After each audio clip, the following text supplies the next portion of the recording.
On the morning of October 14th, a man named Harlan Whitfield stood in the middle of a Tennessee field and felt something he had not felt in 30 years.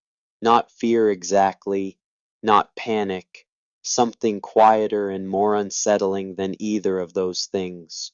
He felt lost. And for a man who had spent 3 decades building an empire by always knowing exactly what to do next, that feeling sat in his chest like a stone he could not put down. The John Deere 9R sat in the center of the main field the way a monument sits in a town square, still, heavy, indifferent to everything around it. $95,000 of green metal and German engineering, 16 months old, under warranty, serviced on schedule, maintained with the same obsessive attention Harlan brought to every asset he owned. The engine turned over clean and strong every single time someone tried to start it. The hydraulic gauges read perfect across every system. There were no warning lights, no error codes, no alarms of any kind. The machine simply would not move, not 1 inch, not for any amount of money or expertise or determination that Harlan Whitfield could direct at it. 19 days it had been sitting there. 19 days of harvest window closing like a slow door, and the weather coming in from the west, carrying the kind of rain that did not care about a man's schedule, or his losses, or the particular weight of silence that had settled over this property like fog over river bottom land. Harlan stood with his hands in the pockets of his jacket and looked at the machine, the way a man looks at a problem that has stopped cooperating with his usual approach. The October light came clean and sharp across the field, casting long shadows from the equipment shed and turning the dew on the grass into something that almost looked deliberate, like the land itself was trying to tell him something he did not have the vocabulary to understand yet. He was 62 years old, silver at the temples, lines around his eyes earned through decades of early mornings and hard decisions, and the particular discipline required to build something real from nothing.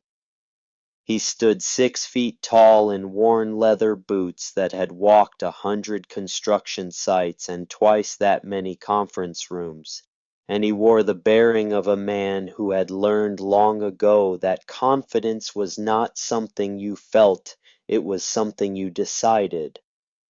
You put it on in the morning the way you put on your jacket.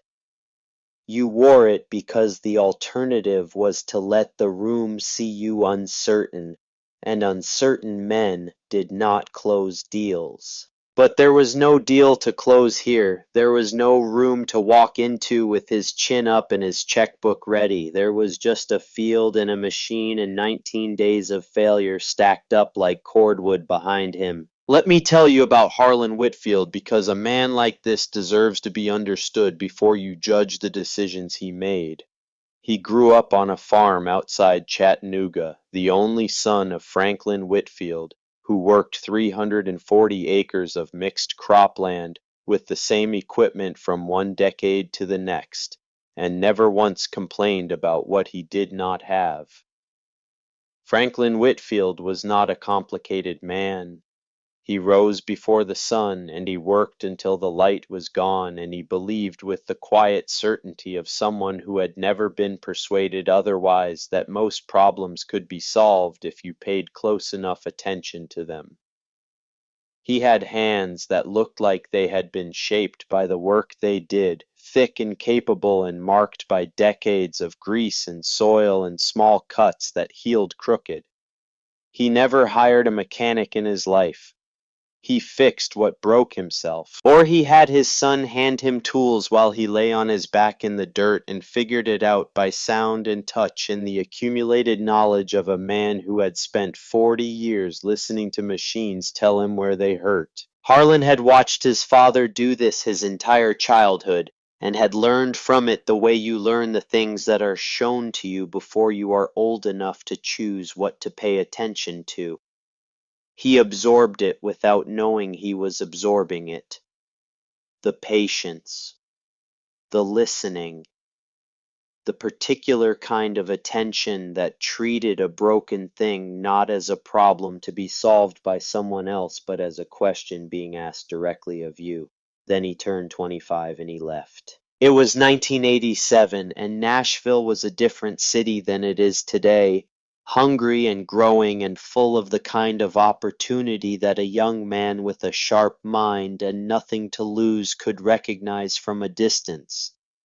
Harlan had $800 in a checking account, and a truck that burned oil, and a clarity of purpose that he had been building since his first year of college, when he realized that what he was actually studying was not business administration, but rather the mechanics of how wealth moved from one set of hands to another, and why some men always seemed to be standing on the right side of that transaction. He bought his first distressed property in 1989, sold it 14 months later for a profit that changed the number in his checking account from something embarrassing to something that opened doors.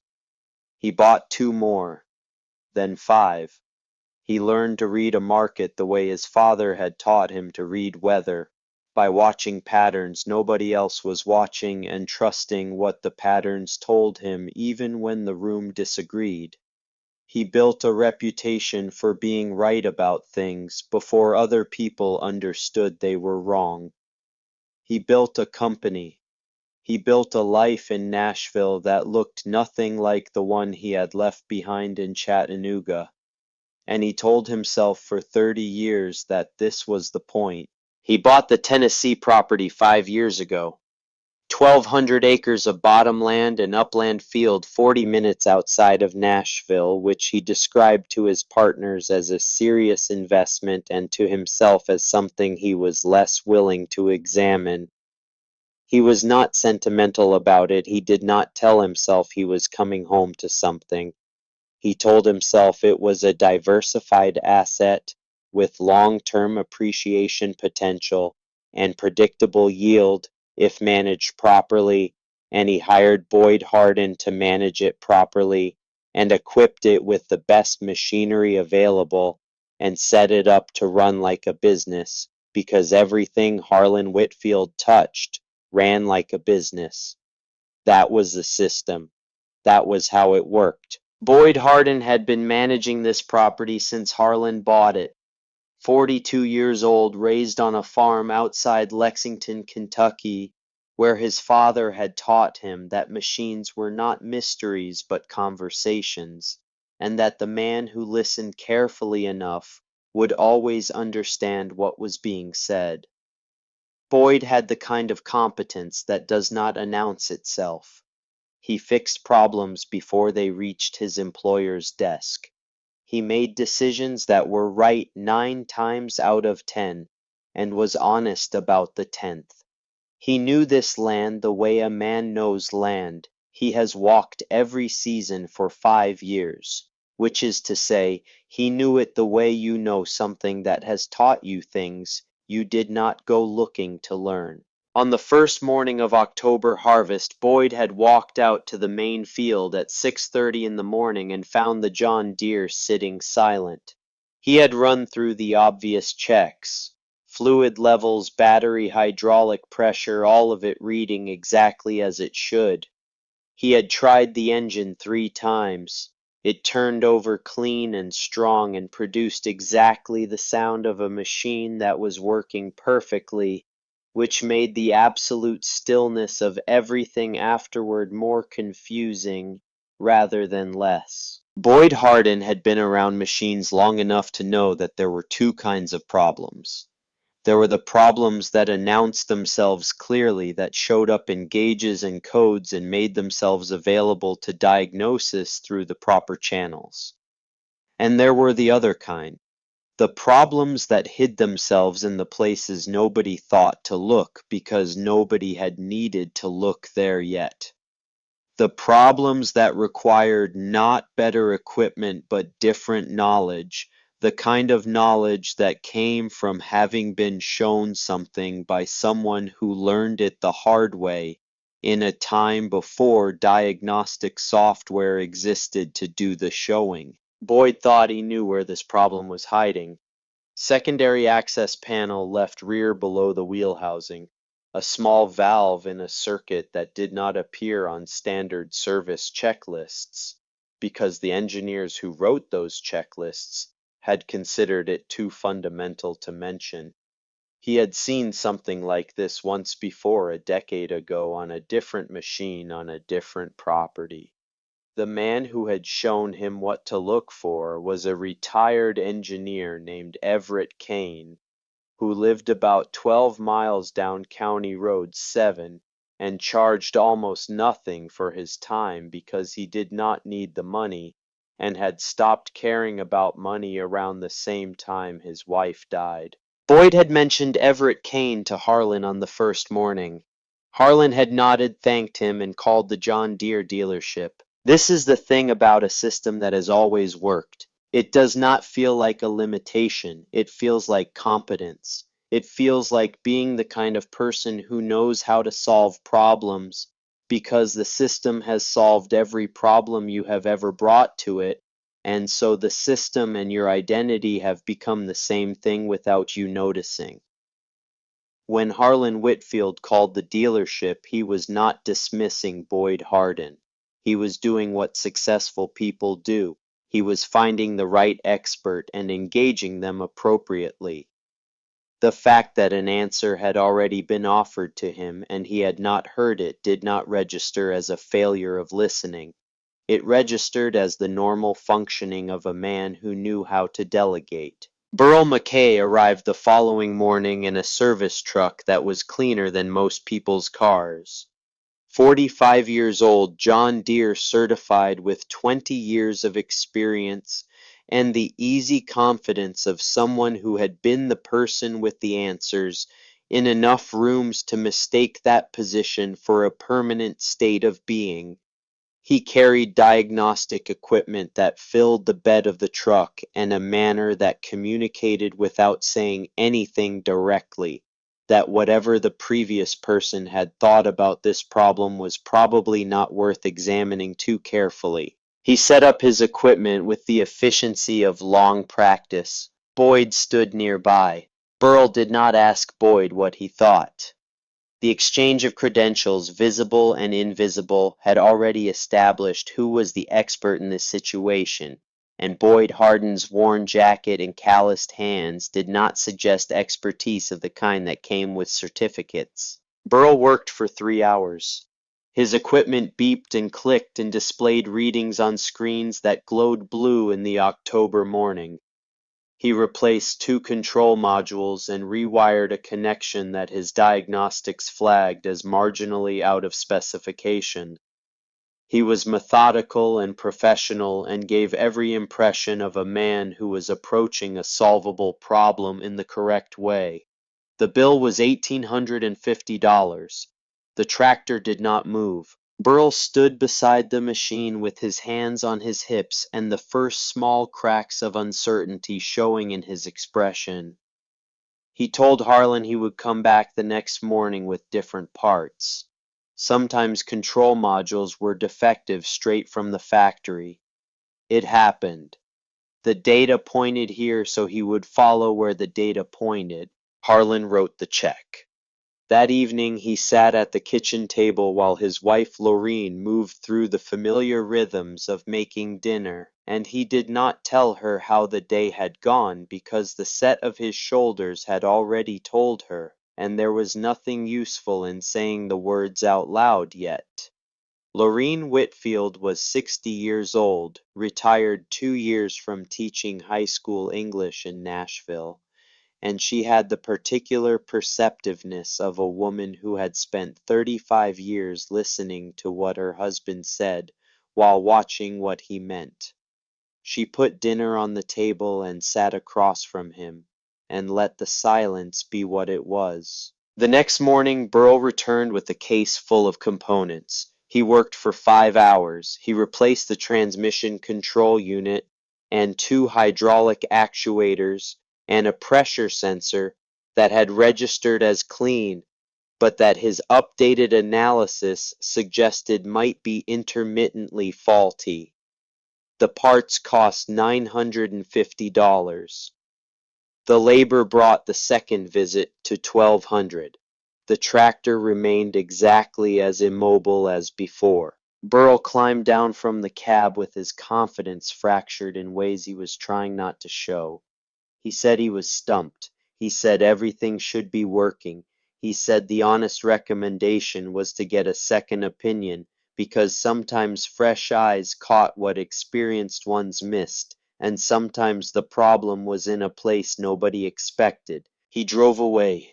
Harlan stood in the field with the total cost of 2 visits adding up to just under $5,000 and the machine still not moving and the harvest window still closing, and something in his chest that was not quite the feeling he had been trained to recognize as a problem, because it was not fear and it was not anger and it was not even frustration in the ordinary sense. It was something colder and quieter, the first small vibration of a system beginning to develop a crack. He did not tell Boyd what he thought about any of this.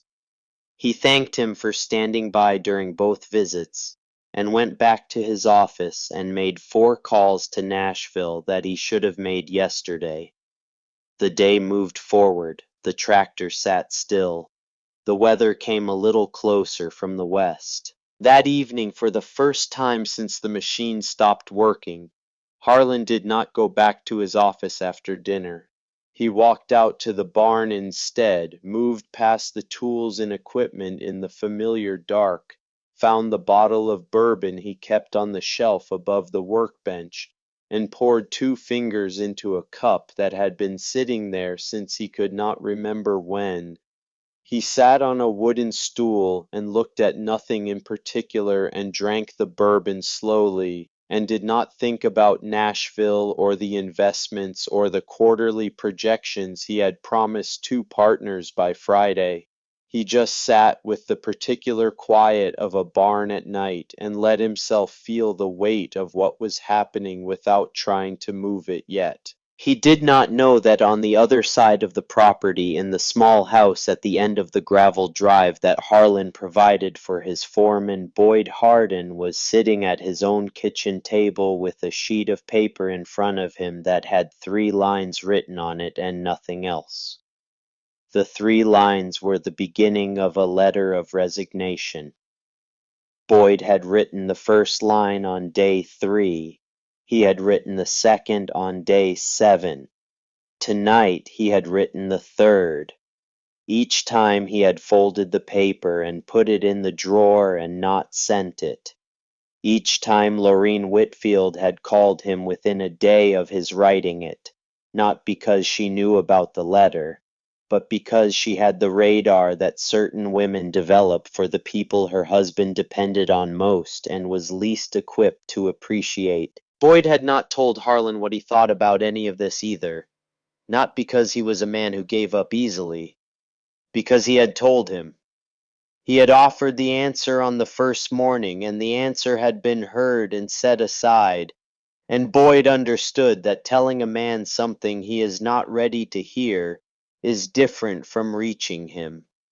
You could speak clearly into a room where no one was listening and call it communication, or you could wait until the room became quiet enough that your words had somewhere to land. Boyd was waiting. He just was not sure he could keep waiting indefinitely. Denton Hale came down from Memphis on day 8. Master Technician certification, a reputation that preceded him by several counties, the kind of methodical confidence that belonged to someone who had dismantled and rebuilt enough machines to understand them the way a surgeon understands a body. He arrived with a van full of equipment and a consultant from the regional dealership who took notes and said very little and looked at everything twice. They spent a full day. Denton diagnosed a hydraulic pump failure that manifested in ways his equipment registered as subclinical, but that his experience told him was the culprit. He ordered parts from a dealer 2 counties over. The parts arrived on schedule the following morning. The installation was meticulous. Every connection checked twice. Every seal properly torqued. The diagnostic after installation showed all systems green. Denton started the engine and engaged the drive controls. Nothing. He ran the diagnostic again. Green across every panel. He ran it a third time. The tractor sat in the field as if it had grown roots there, as if movement were a concept it had decided not to participate in anymore. Denton climbed down and stood beside the machine with his hands at his sides and the expression of a man delivering news he had not expected to be delivering.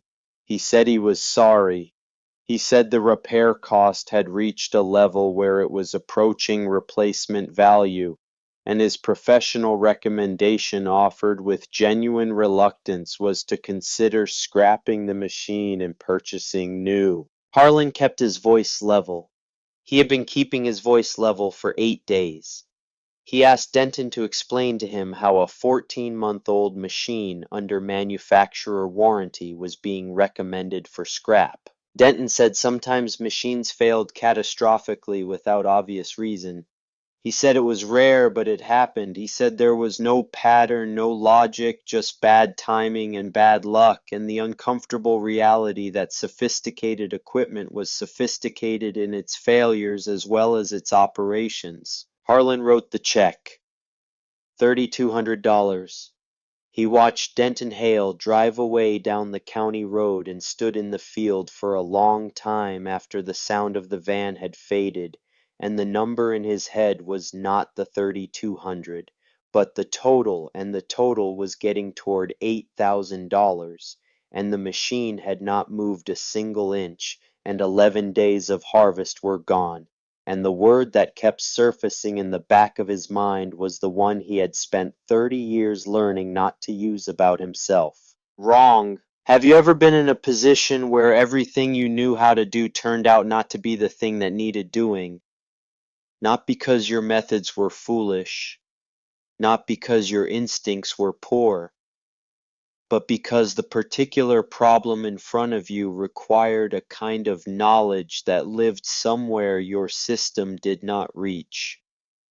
Have you ever watched a gap open up between what you know and what is needed and felt the specific disorientation of realizing those two things have become different things without your noticing? That is where Harlan Whitfield was standing on day 11.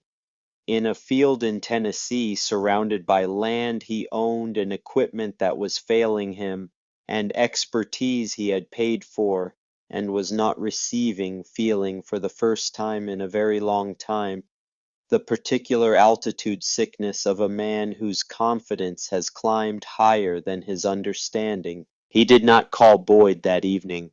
He sat in his office with his spreadsheets and his Nashville files and tried to think his way around the problem. The way he thought his way around every problem by finding the angle nobody else had identified and approaching from there. He looked at the tractor documentation. He called the dealership and spoke to the service manager for 30 minutes and was told professionally and regretfully that the diagnostic findings from Denton Hale aligned with their own remote assessment and that the situation was unusual but not unheard of. He was offered a partial trade-in credit toward a replacement unit. He thanked them and ended the call and sat in the silence of his office and did not feel any better about anything. Cody Marsh arrived on day 12 with 2 assistants who moved with the careful precision of people who had been trained to think of themselves as part of something cutting edge. 34 years old, the youngest of anyone Harlan had called, already building a reputation as the generation's answer to old-school diagnostics. He charged $400 per hour and was said to solve problems that other technicians could not even identify, which was the particular promise that Harlan Whitfield needed to believe in right now. The setup took 40 minutes. Laptop computers networked to sensors attached to every accessible point of the machine. AI-assisted diagnostics that process data in patterns no human eye could follow at that speed. Cody walked a slow circle around the tractor before touching it, looking at it the way someone looks at a system rather than a machine, as if the problem existed in the relationship between components rather than in any single component itself. His confidence was the particular variety that does not feel the need to establish itself through contempt, which made it more unsettling in some ways than Burl Mackay's had been. He simply assumed he would find what the others had not found because he had equipment the others had not had, and in his experience that equation always resolved in one direction. 3 hours passed. The wind shifted and brought the smell of rain that was still 2 days away but coming regardless of anyone's preferences. Cody and his assistants rotated through the data on their screens with the focused quiet of people working at the edge of what their instruments could tell them. Boyd appeared with coffee at noon. Cody took it without looking up. When Cody finally straightened and closed his laptop, it was with the careful deliberation of someone who had arrived at something he was not certain how to say. He walked to where Harlan stood, and he said he was not going to charge for the day. He said that all four of the previous technicians, himself included, had looked at this machine through the same lens, which was the lens of current diagnostic capability, and that lens had limits. He said the diagnostics were showing him a machine that should be running and was not running, and the gap between those two things existed in a place his equipment was not designed to reach. Then he paused, and he said something that Harlan would think about for a long time afterward.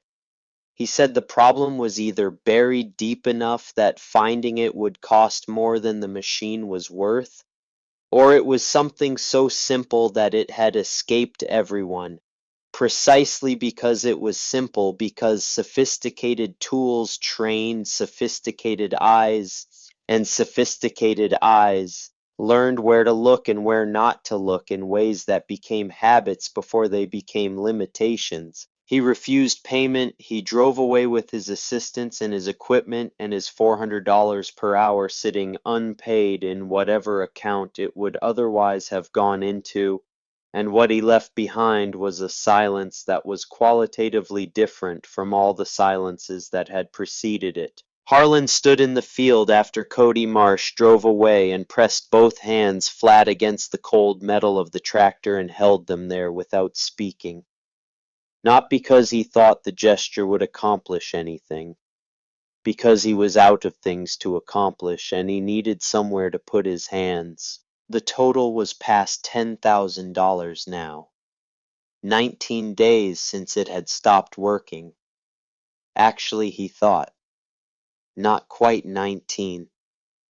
18. Day 18 was tomorrow. He was already counting wrong. He went inside. He went past the kitchen where Laureen was reading and past the living room where the evening news was saying things that no longer seemed very urgent, and down the stairs to the basement where he kept the files for the property.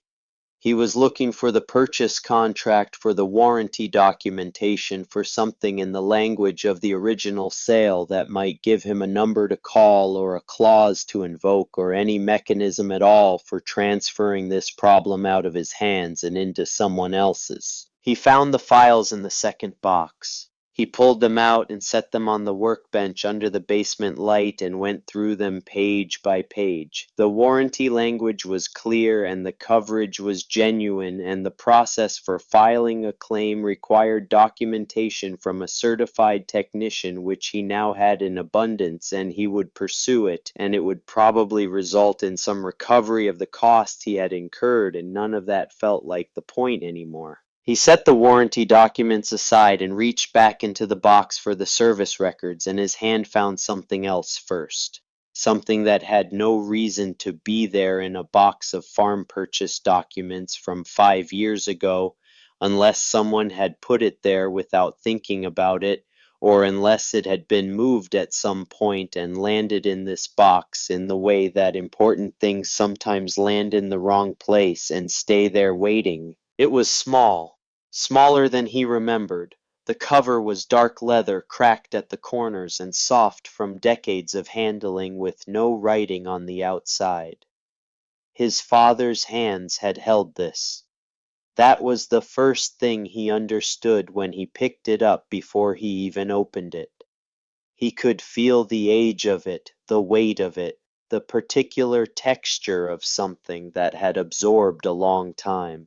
He held it for a moment without opening it. Franklin Whitfield had been dead for 9 years. The farm outside Chattanooga had been sold 6 years ago after his mother passed to a neighboring operation that folded it into their acreage and planted it in soybeans and removed the buildings within 2 years. There was nothing left of it that Harlan could point to. The land remained, obviously the land always remained, but the particular arrangement of things that had made it the place where he grew up was gone, in the way that places go when the people who defined them are no longer there. He opened the notebook. The handwriting on the first page was his father's, small and precise and slanting to the right, in the way of a man who had taught himself to write with more care than he had been taught. The date in the top corner was May of 1963.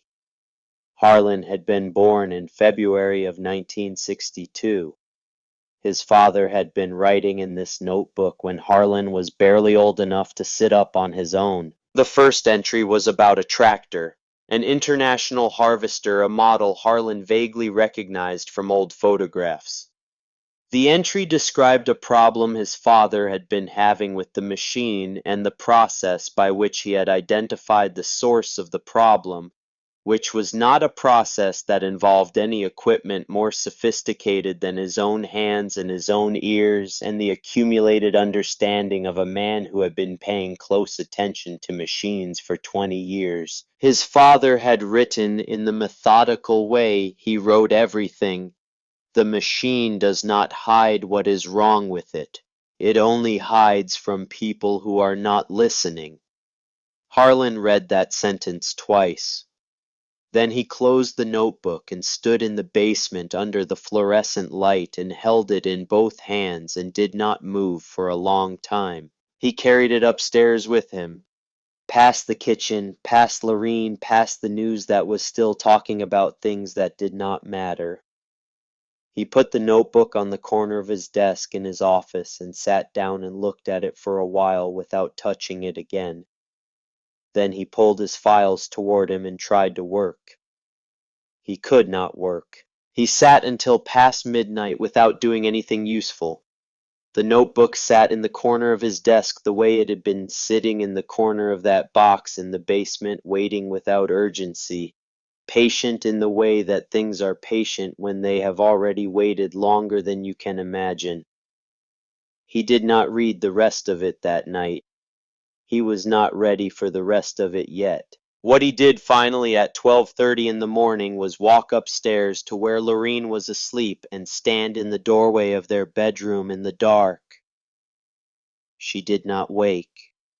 He listened to her breathe for a moment and then went back down and turned off the light in his office and sat in the dark with his hands on his desk and the notebook just there at the edge of where his fingers could reach if he chose to move them. Tomorrow, he decided he would call Sheila Vance. She was the independent specialist everyone in the regional network spoke about when they wanted to indicate that they had exhausted the standard options. She cost $500 just to show up and evaluate the situation, and that rate communicated something Harlan still found comforting, which was that serious money still bought serious expertise, and that somewhere on the other side of enough investment the answer would still appear. He would call Sheila Vance and he would find out what she found, and if she found nothing, he would think about what came next. He was not thinking yet about what Boyd Harden knew. He was not thinking about the 3 pieces of paper in the drawer in Boyd's house at the end of the gravel drive. He was not thinking about the 12 miles of county road that ran south from his property to where a 71-year-old man in a house that needed painting kept a toolbox that had followed him through 50 years of making broken things work again. He was thinking about tomorrow and Sheila Vance and the diminishing but not yet exhausted possibility that his system would still produce the answer he needed. The notebook sat in the corner of the desk. His father's handwriting waited inside it with the patience of something that has never been in a hurry, because the truth that is written down does not go anywhere. It simply waits for the person who needs to read it to get quiet enough to sit still. The October darkness settled over the Tennessee field outside. The John Deere sat unmoved in the center of the main field as it had sat for 18 days and would sit for one more, indifferent to everything and patient in its own way, the way a machine is patient when it has been waiting for someone to look in the right place. Sheila Vance arrived on the morning of day 19 with a tablet computer and diagnostic software that made Cody Marsh's setup look like something from a previous generation. She was 50 years old, independent, with 25 years of experience that showed not in her equipment, but in the way she moved around the machine, unhurried and systematic, touching things in a sequence that suggested she was following a logic she had developed over decades rather than a checklist someone else had written. She had driven up from Knoxville before 7 in the morning, and she charged $500 before she opened her bag, which Harlan had paid without hesitation, because the number still communicated something to him that he needed it to communicate. Lorene had watched from the porch with her coffee and said nothing. Boyd had stood near the equipment shed at the distance he always maintained when the certified professionals came, which was respectful enough not to crowd anyone and close enough to see everything.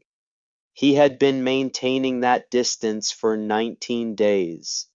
He had watched 4 men and now 1 woman approach this machine with their credentials and their equipment and their confidence, and he had watched every one of them arrive at the same place, which was the place where their tools stopped talking and the machine kept its silence. Sheila worked for 5 hours. She cross-referenced her own diagnostics against the reports from the previous 4 technicians, which Harlan had provided in a folder, because by this point he had learned to anticipate what the next person would ask for. She checked the electrical system and the hydraulic system and the transmission and the computer architecture with the methodical patience of someone who understood that thoroughness was not the same as speed. Every test came back clean. Every system reported itself as functional. The machine sat in the October light and produced through its gauges and its sensors and its diagnostic ports a comprehensive portrait of a piece of equipment that was working perfectly in every measurable way. She stood beside the tractor as the morning moved toward afternoon and looked at her tablet with an expression Harlan had not seen on any of the previous 4 faces. Not frustration, not the particular embarrassment of expensive failure, something more honest than either of those things. She told him that technically the machine should be running. She told him that there was something wrong that their diagnostic systems could not detect. She said it was either buried deep enough in the architecture that finding it would require dismantling the entire machine at a cost that would exceed replacement value, or it was something so fundamental that everyone had looked straight past it because nobody was trained to look for something that basic. She paused on that second possibility the way you pause on something you are not quite willing to say out loud. Harlan asked her to finish the thought. She said sometimes the answer was in the place nobody wanted to look, because looking there meant admitting the sophisticated approach had walked right past something simple. She said she did not know what that thing was. She said she was sorry. She refused to charge for the diagnostic time beyond the initial consultation fee, $2,400 for the privilege of the most honest answer anyone had given him, which was that nobody knew.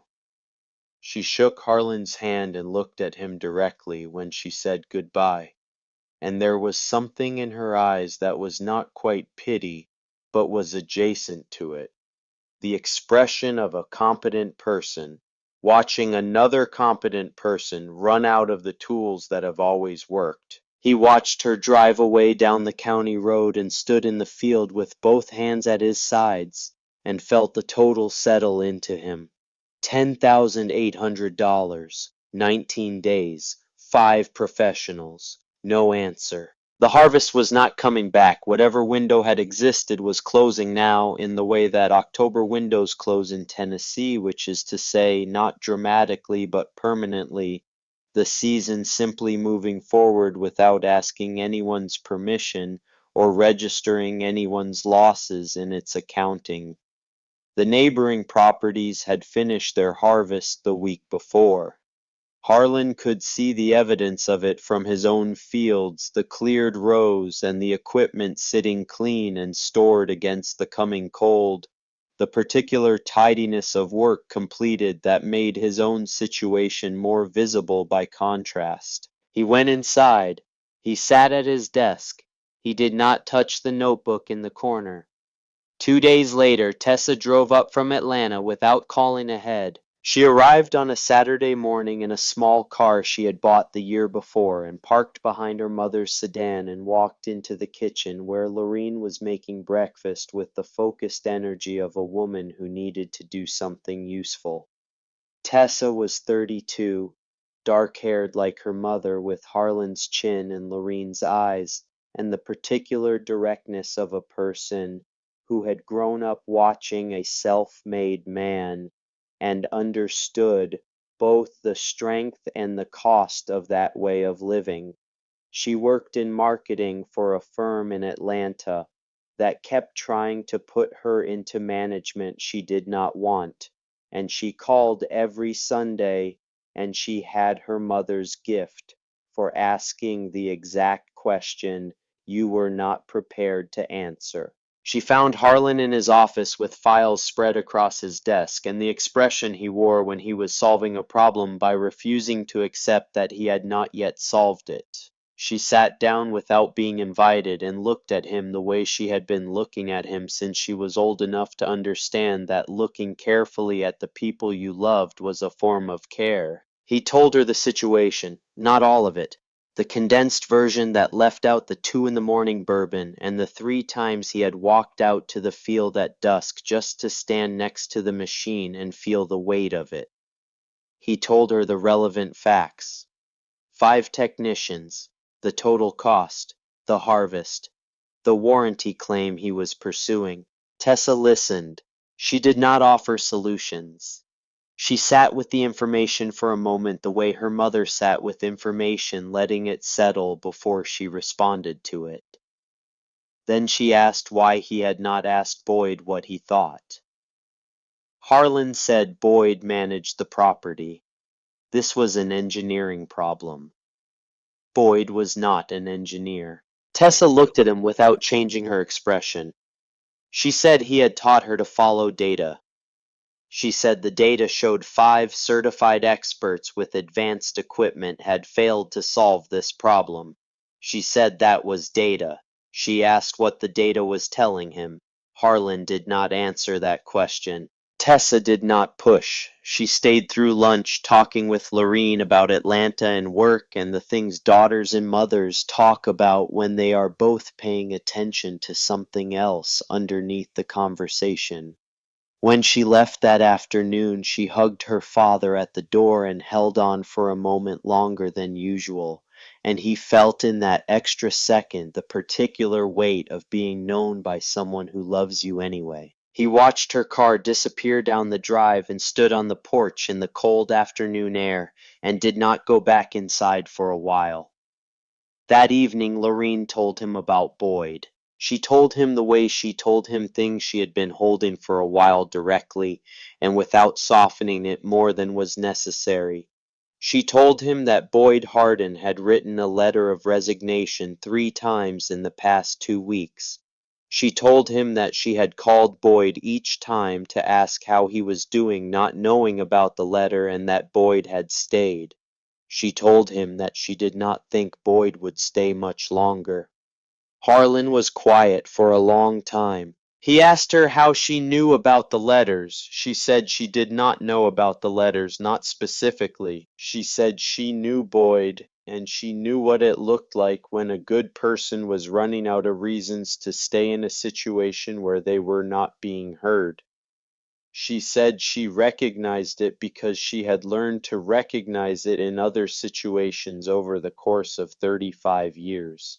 The implication of that landed where it was meant to land. Harlan went to his office. He sat at his desk in the dark for a while without turning the light on. Then he turned it on and looked at the notebook in the corner, and this time he picked it up. He opened it to the beginning and read slowly, the way you read something when you are finally willing to let it take its time. His father's voice came off the page in the way that a voice you have known your entire life comes off the page, not as text, but as presence, as the particular cadence of a man who chose his words carefully because he did not have many to waste. Franklin Whitfield had been a spare man in most ways, spare with money, spare with complaint, spare with the expression of feeling in any form that was not practical action. But he had written in this notebook alone over years, and what he had written was different from how he had spoken, fuller, more considered, as if the notebook was the place where he allowed himself to think out loud in a way that ordinary life did not make room for. Harlan read through the early entries, machine problems and their solutions, observations about soil and weather notes on the behavior of specific pieces of equipment across different seasons. His father had been a meticulous observer. He had written down what he noticed and what he inferred from what he noticed and what he did as a result and whether it had worked. The entries read like a conversation with himself, a man thinking through problems by writing them down in the faith that clarity would come from articulation. There were entries about Harlan, not many. His father had not been a man who wrote about people the way he wrote about machines. But they were there. Brief observations about a boy he was watching grow into something. Harlan read one entry from 1974, when he had been 12 years old, in which his father described watching him fix a broken fence post, and noted that the boy had done it correctly without being shown because he had been paying attention the 2 previous times. His father had written in his small, precise hand that the boy understood things before he understood them, which was the best kind of understanding, the kind that lived in the hands before it lived in the head. Harlan sat with that for a moment. He kept reading. The entries grew sparser through the 1980s as the farm took more and the time for writing took less. There were gaps of months, sometimes longer. The handwriting changed subtly across the years the way handwriting changes when a person ages and the hands that hold the pen accumulate more use. The observations remained precise. The voice remained the same. He turned pages slowly, not rushing toward the end, but the end was there and eventually he reached it. The last entry was dated September 1987. Harlan had left for Nashville in March of that year with his $800 and his truck and his clarity of purpose. His father had watched him go without saying much, which was how his father did most things. He had shaken Harlan's hand at the end of the driveway and told him to pay attention, and then had gone back to the barn to finish what he had been doing before the goodbyes had interrupted him. Harlan had not understood that his father had meant the handshake as a full expression of everything he felt about the departure. He had been 25 and looking forward, and the brevity of the goodbye had felt like confirmation that he was making the right choice, that his father approved of the direction that the farm and the man who worked it would be fine without him, and that everyone understood this and accepted it. He had not understood because he had been 25 and looking forward that brevity in a man like Franklin Whitfield was not the absence of feeling but the compressed form of it. The last entry read, "The boy has gone to Nashville and I think he will do well there because he has a good head and he knows how to work and he understands money in a way I never did and never needed to. I am proud of him in the way a man is proud when what he made goes on to be more than he made it to be. But I have been thinking tonight about what I did not say to him before he left because there was not a way to say it that would have landed right on a morning when he was 25 years old and pointed at a horizon. So I am writing it down instead. The boy has a good head. I just hope he does not forget that a good head means nothing if you stop listening to the people standing right next to you. All the machinery in the world will not tell you what a good man standing beside you already knows. I have tried to teach him this. I hope it took." Harlan read that paragraph 3 times. He sat in his office at 11:30 at night with the notebook open in his hands and the lamp making a circle of light on his desk and the rest of the room in darkness, and he did not move for a long time. The house was quiet around him. Outside the Tennessee night was cold and clear, and somewhere in the field the John Deere sat in the dark, as it had sat for 19 days, patient with the patience of a machine that does not know it is waiting for anything but is waiting nonetheless. His father had written those words 37 years ago. He had owned this notebook for 9 years since his father died, and the estate was settled and the belongings distributed, and in 9 years he had never read the last page. He had put it in a box with farm documents because it seemed like it belonged with things related to the farm, and he had carried that box to 3 different properties over the years, and he had never opened it because it was the kind of thing a person keeps meaning to read and does not read, not because they do not care, but because they are always pointed at a horizon, and the things waiting in boxes require a stillness that horizons do not encourage. He closed the notebook carefully. He set it on the desk in front of him where he could see it. Then he sat there in the quiet and let himself understand what the last 2.5 weeks had actually been. Not a mechanical failure, not a diagnostic challenge, not a problem that required better equipment or more credentials or a higher hourly rate. A question. The same question his father had been asking him for 37 years, written down in September of 1987 in a notebook that had been waiting in a box for 9 years for Harlan Whitfield to get quiet enough to read it. Are you listening to the people standing right next to you? He thought about Boyd Hardin. He thought about the morning the machine stopped working when Boyd had come to him with a name and a suggestion, and Harlan had heard it the way you hear something you have already decided is not the answer. He thought about the 5 professional opinions he had purchased since then, and what they had collectively produced, which was $10,800 of confirmed ignorance. He thought about the 3 letters Boyd had written and not sent. He thought about what it cost a man to stay in a situation where he was not being heard, and he thought about the particular kind of loyalty that staying anyway represented. He thought about what his father would have done on the first morning. He already knew the answer to that. His father would have asked Boyd what he thought. His father would have asked Boyd on day one, and listened to what Boyd said, and driven down County Road 7 with the problem stated clearly, and come home with the answer before the sun was high. His father would never have called a dealership. His father would have understood in the bones and the hands and the accumulated instinct of a man who had spent 50 years paying attention that the person standing closest to the problem was more likely to see it clearly than the person arriving from a distance with expensive tools. Harlan had left the farm to get away from the limitations of that approach.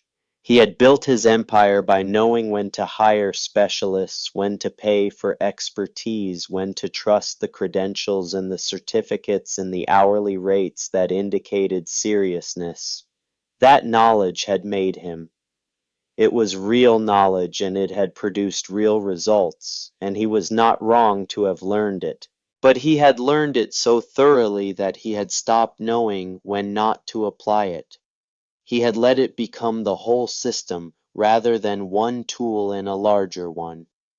He had turned his father's lesson not upside down but sideways, and the angle of that mistake had been invisible to him until a broken machine and a notebook and a paragraph written in September 1987 had made it suddenly and completely visible. He went to bed after midnight. He lay in the dark beside Laureen and listened to her breathe and thought about what he was going to do in the morning. Let me tell you about Everett Kane, because a man like this deserves to be understood before he arrives on the page. He was born in 1953 in Chattanooga, Tennessee, the youngest of 4 children in a family where money was something other people had, and the absence of it was not discussed as a hardship, but simply lived as a condition of the world.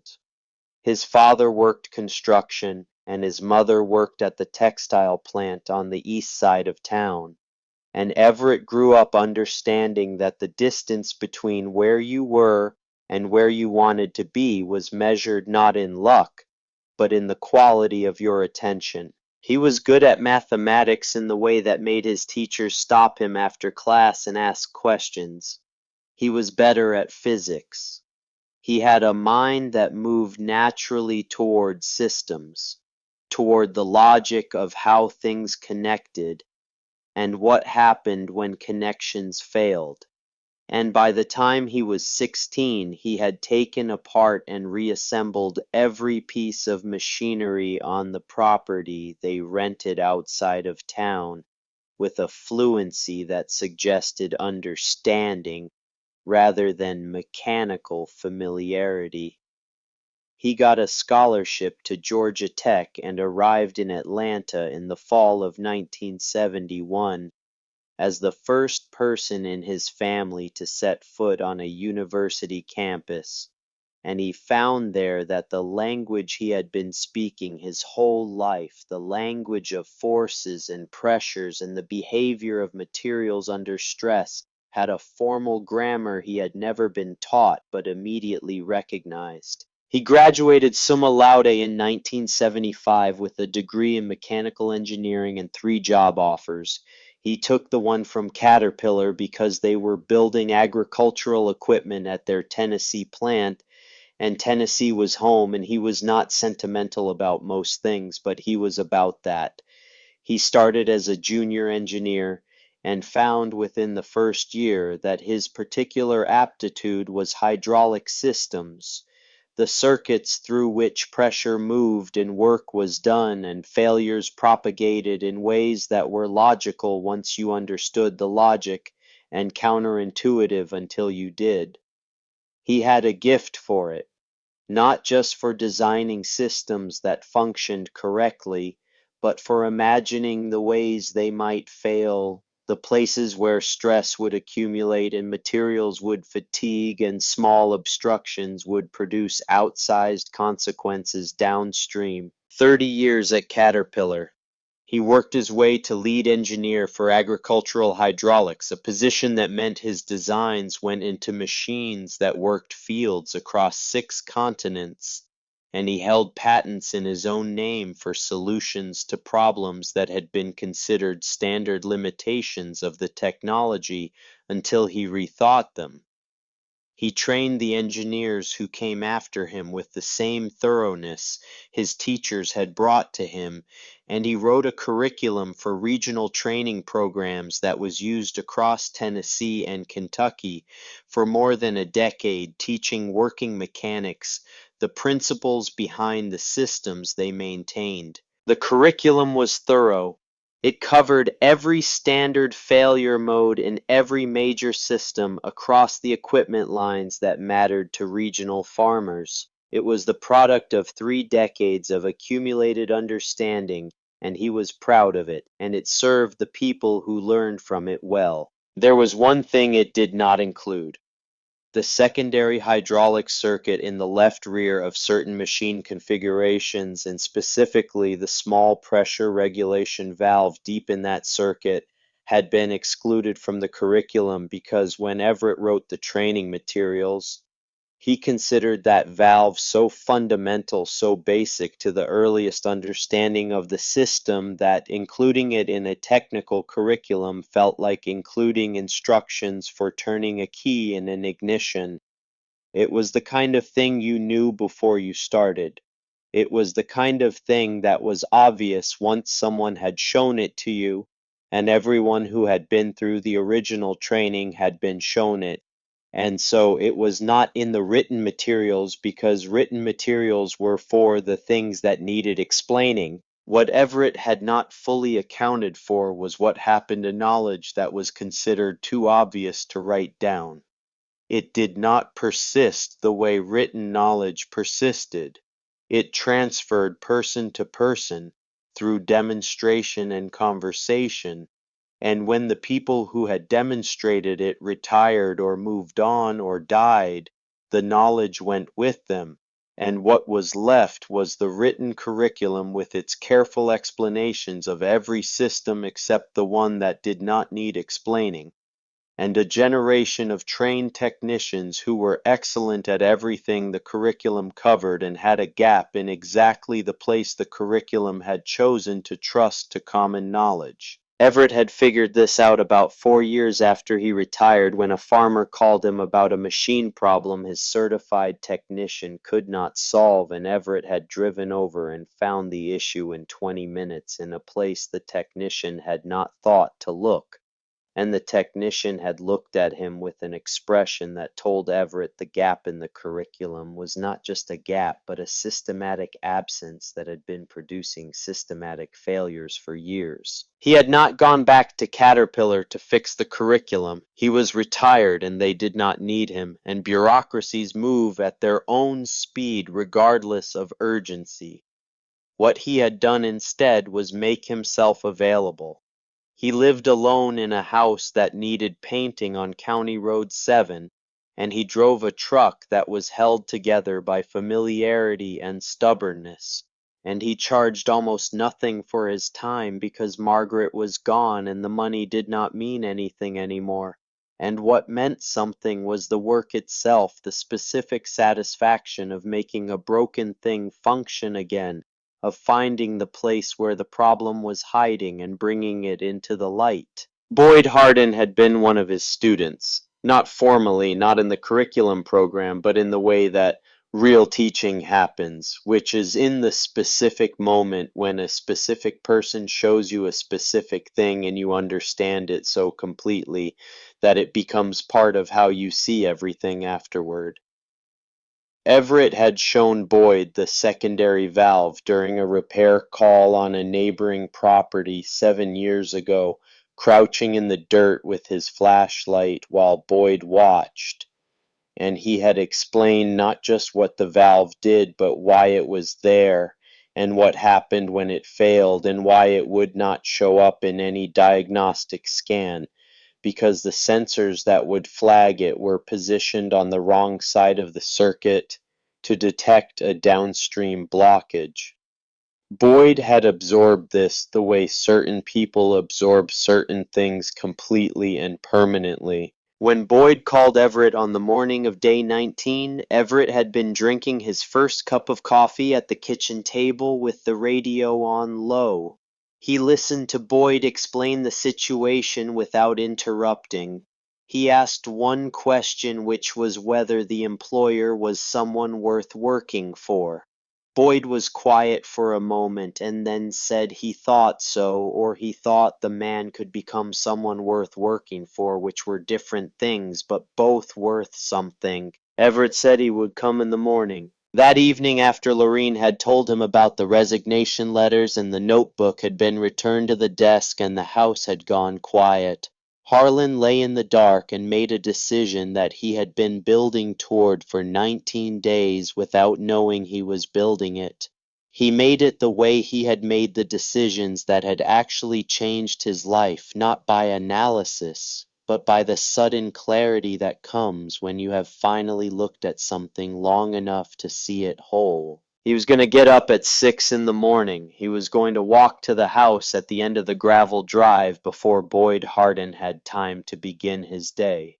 He was going to knock on the door and ask Boyd Harden what he thought was wrong with the machine, and he was going to listen to the answer, and whatever Boyd said he was going to treat as the answer he had been waiting 19 days for. He was going to do this not because the notebook had told him to, and not because Lorene had told him to, and not because Tessa had asked the question he could not answer. He was going to do it because his father had known to do it and had tried to pass that knowledge forward, and Harlan had received it the way you receive something you are not ready for, which is to say, he had received it and set it down and walked away from it, and lived 37 years without ever finishing the last page. He was done not finishing things. The decision once made settled in him with the specific weight of something that had been held in suspension too long finally coming to rest. He felt it in his chest, in his shoulders, in the release of a tension he had been carrying so long he had stopped knowing it was there. It felt less like resolution than like recognition, the particular feeling of understanding something you have known your whole life and chosen not to examine. Harlan Whitfield was 62 years old. He had built something real from nothing, and he had done it through attention and work and the capacity to recognize what a situation required and respond to it without ego getting in the way. Except that somewhere along the way the ego had gotten in the way, and the place it had gotten in the way was so familiar that he had stopped seeing it as ego and started seeing it as method. He fell asleep before 1 in the morning, which was earlier than he had fallen asleep in 19 days. At 6:15 the next morning he put on his jacket and his boots and walked out into the cold Tennessee dawn with his breath showing in the air, and the frost still on the grass, and the light coming up pale and clean over the eastern ridge. He walked the length of the gravel drive to the small house at the end of it, and knocked on the door. Boyd answered in work clothes, coffee in hand, already dressed for a day that he had not yet been told would be different from any other. He looked at Harlan with an expression that was careful, and had been careful for a long time. Harlan stood on the step and did not do any of the things he might have done in the previous 19 days. He did not frame it as a consultation or a professional inquiry or a structured evaluation of available options. He stood on the step and he asked the question his father would have asked on the first morning. "Boyd," he said, "what do you think is wrong with it?" Boyd looked at him for a moment. The careful expression shifted, not to relief exactly, but to something adjacent to it, the expression of a man who has been waiting for a door to open and has finally heard the handle turn. Boyd told him, Secondary access panel left rear below the wheel housing. Small pressure regulation valve in a circuit that does not appear on standard service checklists. A blockage or a mechanical failure in that valve would choke off pressure to the drive system, while every upstream gauge continued to report correct function. No error codes because the sensors were on the wrong side of the failure to detect it. Every diagnostic scan would come back clean because every diagnostic scan was designed to look at the systems it was designed to look at, and nobody had designed a scan to look at a valve that everybody assumed was too fundamental to fail. Harlan stood in the cold morning air and listened to every word. When Boyd finished, Harlan nodded once. He said, "Call Everett Kane." Boyd looked at him. The careful expression was gone. What was there instead was simpler and more straightforward and had been waiting 19 days to be what it actually was. He said, "Yes, sir. I'll call him now." Harlan turned and walked back up the gravel drive toward the main house. The frost was melting in the early light, the field coming visible through the mist. The John Deere sitting where it had been sitting for 19 days. One more morning. Tomorrow would be different. He could feel the truth of that settling into him, with a certainty that had nothing to do with proof, the same certainty his father had carried in his hands when he put them flat on the earth and waited for what the ground had to say. The notebook was still on his desk. He would read it again tonight from the beginning, slowly. He would read all of it this time. There was no reason to think he had found everything his father had put in it. A man who paid that much attention would have put a great deal in, and a notebook that had waited in a box for 9 years could wait a little longer for the reading it deserved. But right now there was work to do and a machine to fix and a morning that had finally decided to be something other than the continuation of a very long failure. He walked into the house. Lorene was in the kitchen. She looked at him when he came in and read something in his face that made her stop what she was doing. He told her Boyd was calling Everett Kane. She looked at him for a moment with an expression he had seen before and always understood as the particular form of love that recognized a person most clearly at the moments when they were finally being honest with themselves. She handed him coffee. He took it and stood at the kitchen window and looked out at the field and watched the mist lift off the grass, and felt for the first time in 19 days that the next morning would be the one that mattered. Everett Kane turned onto the property at 7:45 in the morning in a Ford F-150 that had been manufactured in 1993 and showed every year of it without apology. The paint had faded from whatever it had originally been to a color that was somewhere between blue and the memory of blue. The front bumper sat slightly lower on the passenger side from an encounter with the fence post that Everett had never bothered to address because the truck ran fine and the bumper still did what bumpers were supposed to do, which was to be in front of the truck. The bed held a toolbox that was longer than it was tall, dark metal dented in 3 places, with a latch that required a specific touch to open, the kind of specific touch that comes from 30 years of opening the same latch the same way. Harlan watched the truck come up the drive from the kitchen window. He had been up since 5. Lorene had made breakfast that neither of them had eaten much of.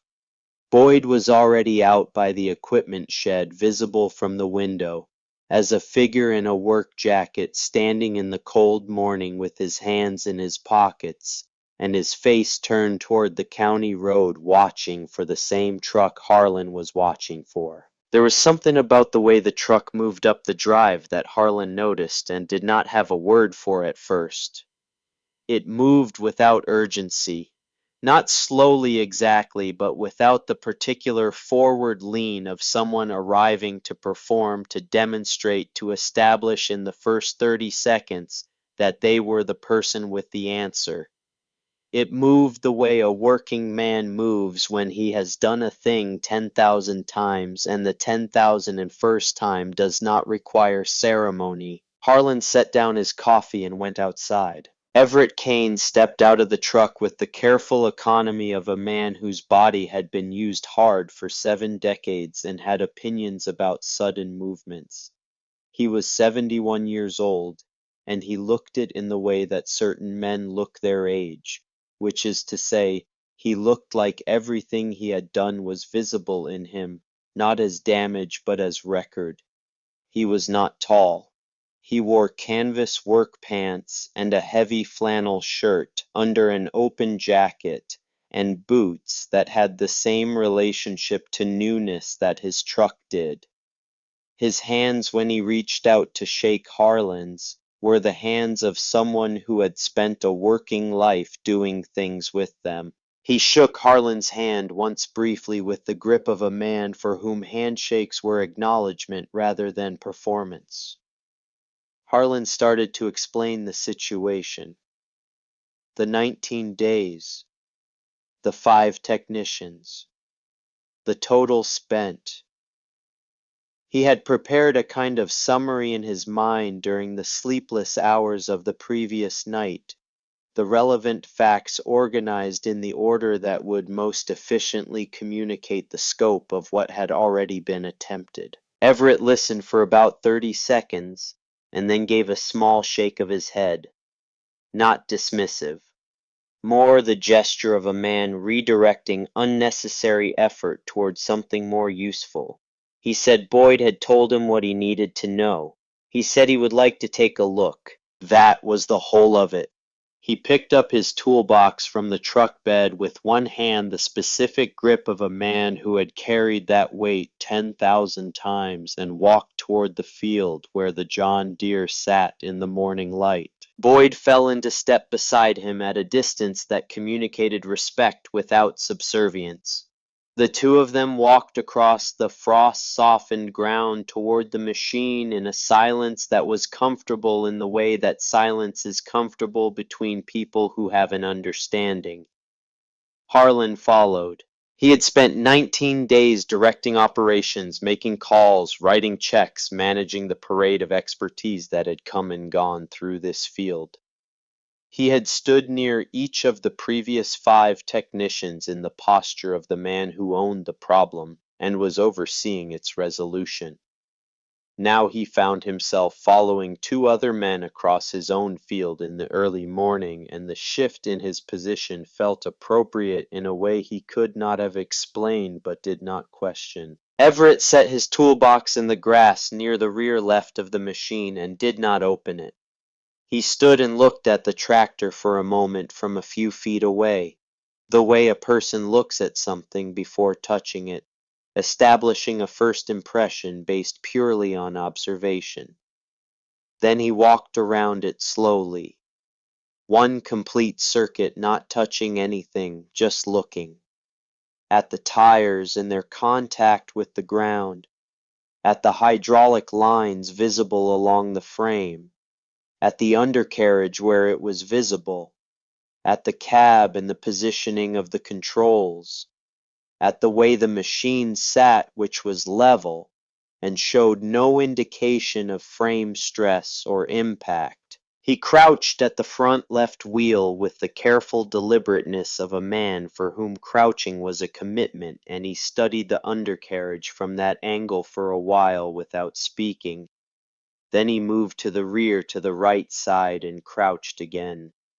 He was reading something that Harlan could not read, some language written in the dirt patterns and the wear marks and the small accumulations of oil and soil that told a story about how the machine had been used and how it had responded to being used. Tessa had arrived the previous evening, driving up from Atlanta again to be there for whatever the next morning produced. She stood now near the fence with Lorene, both of them watching in the specific silence of people who have been waiting a long time and have learned not to hope too specifically. 3 ranch hands had gathered at the fence line as well. They had seen enough failed mornings over the past 3 weeks to have stopped expecting resolution, but something about this morning had brought them out some quality in the air, or in the word that had moved through the property overnight, that today was different. They watched without speaking. Everett straightened from his crouch and went to his toolbox and opened it with the specific touch the latch required. He took out a pressure gauge that was entirely mechanical, the kind with a dial face and a needle, no battery required, no digital display, no connection to anything except the port it was inserted into and the physical pressure of the fluid it was measuring. He had carried this gauge for a long time. The face was slightly yellowed and the case showed the marks of decades of use, but the needle moved cleanly and the calibration was accurate, which he checked against a reference point every few months out of professional habit. He connected it to the main hydraulic line and started the engine. The engine came alive with the same strong rumble it had produced every time anyone had started it in the past 19 days. Clean and powerful and giving no indication of any internal problem.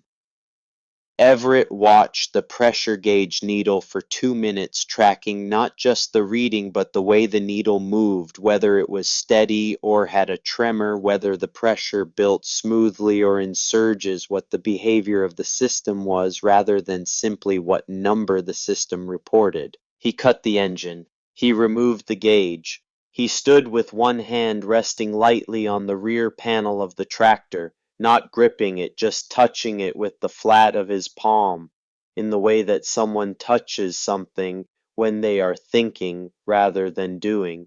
Harlan stood nearby and did not speak. He had been practicing not speaking since he woke up that morning. Specifically, he had been practicing the kind of not speaking that was different from waiting for his turn to direct things, which was a discipline that did not come naturally to him, but that he recognized as necessary. Boyd stood on the other side of the machine, also not speaking, watching Everett with the attention of a man who had learned from this person before, and understood that the learning happened in the watching as much as in anything that was said afterward. Everett moved to the left rear of the tractor and crouched again. This time he stayed down.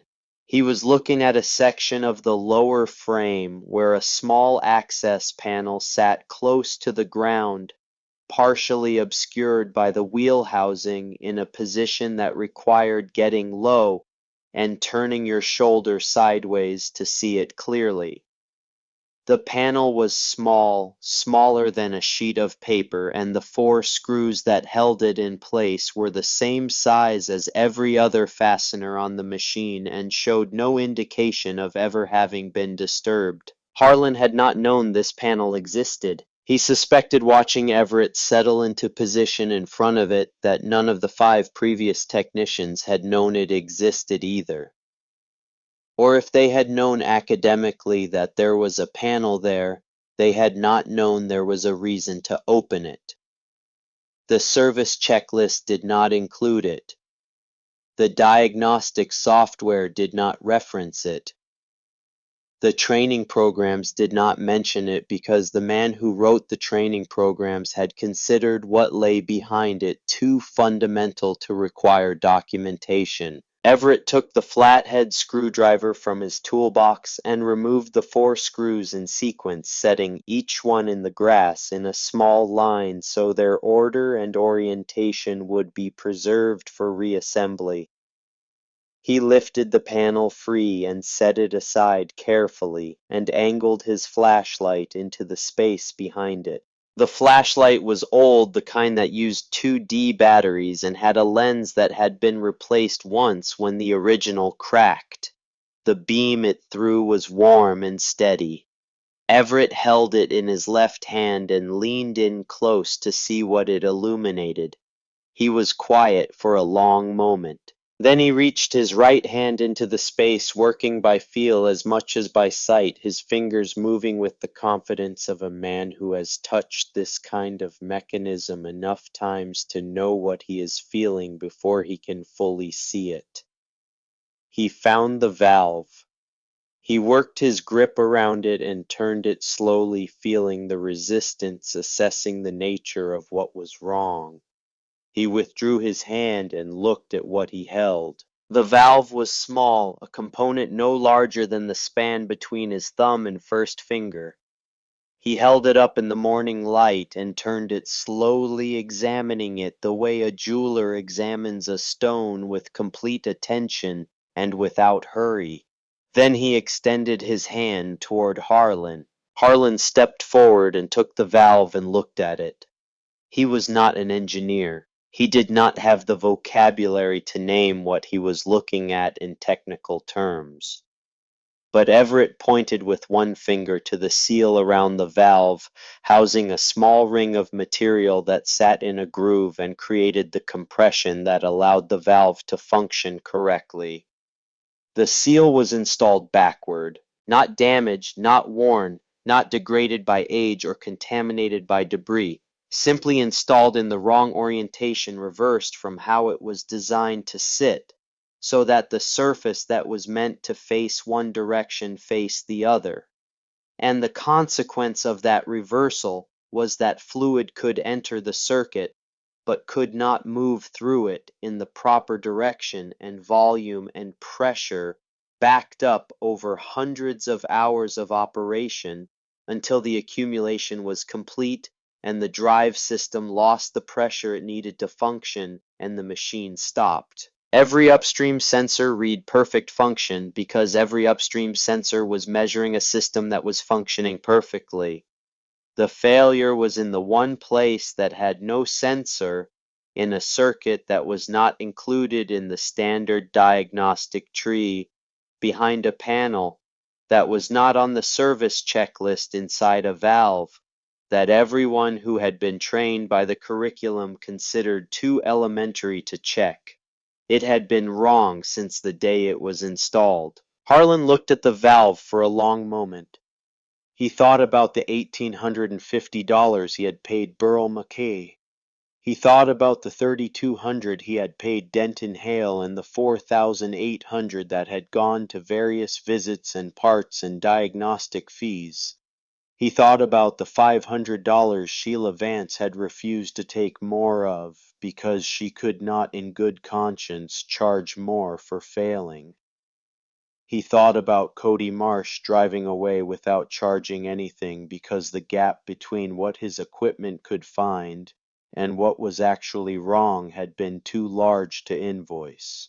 $10,800 in 19 days to arrive at a seal installed backward in a valve the size of a small apple. He handed the valve back to Everett without speaking.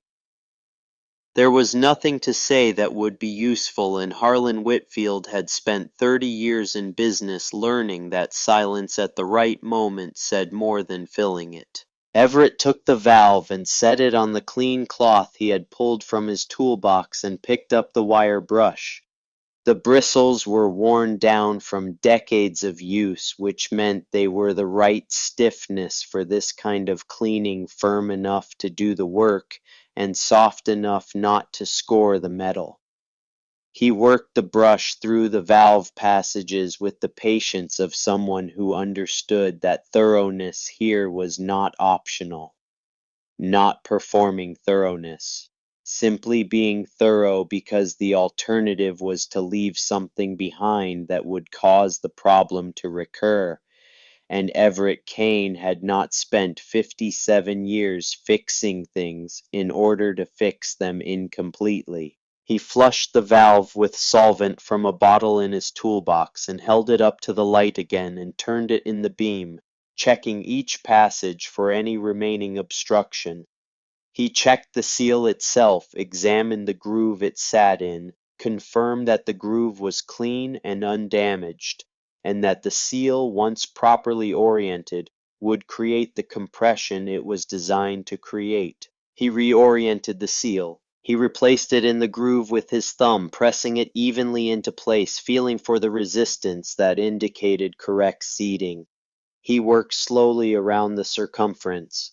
Then he held the reassembled valve up one more time and turned it in the light, not because he doubted the work, but because a man who has done something correctly for 50 years checks his work, the same way a man who is still learning does, because the checking is part of the doing. He took out his Nokia and photographed the valve before reinstallation. The phone was older than the diagnostic software any of the previous technicians had brought, and it took photographs that were adequate rather than exceptional, but they were clear enough to show the orientation of the original seal and the corrected one side by side, which was what mattered.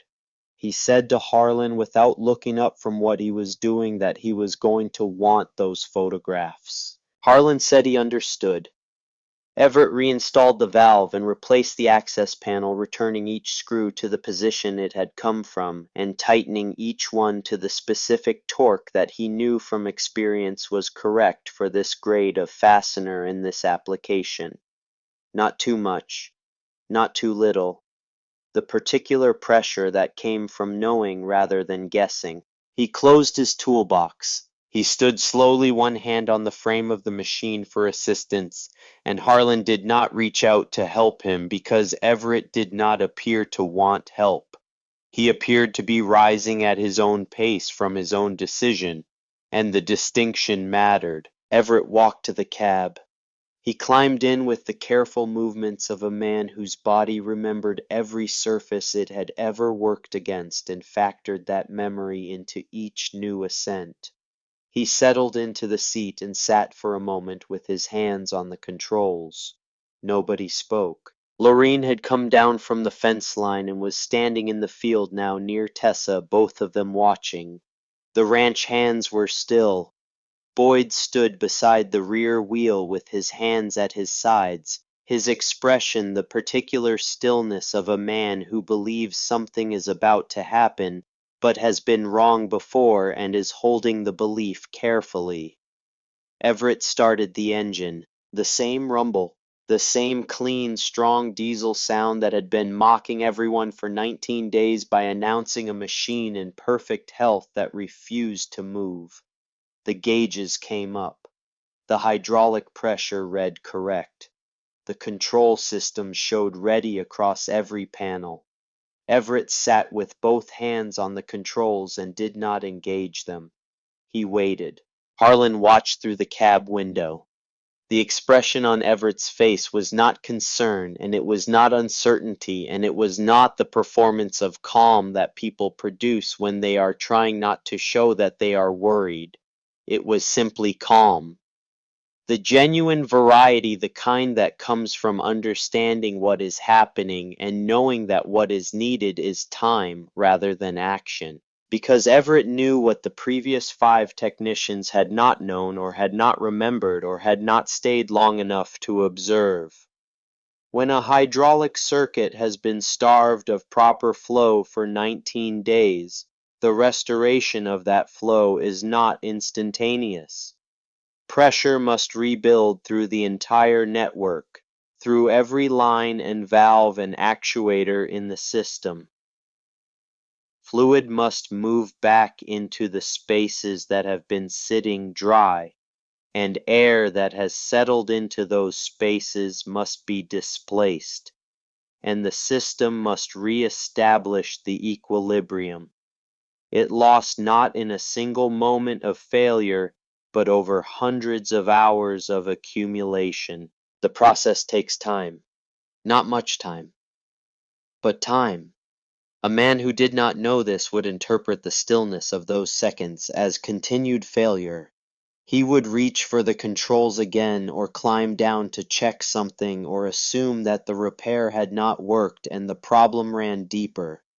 A man who knew this would sit with his hands on the controls and count to 30 and wait for the machine to remember what it was. Everett counted. Harlan did not know he was counting.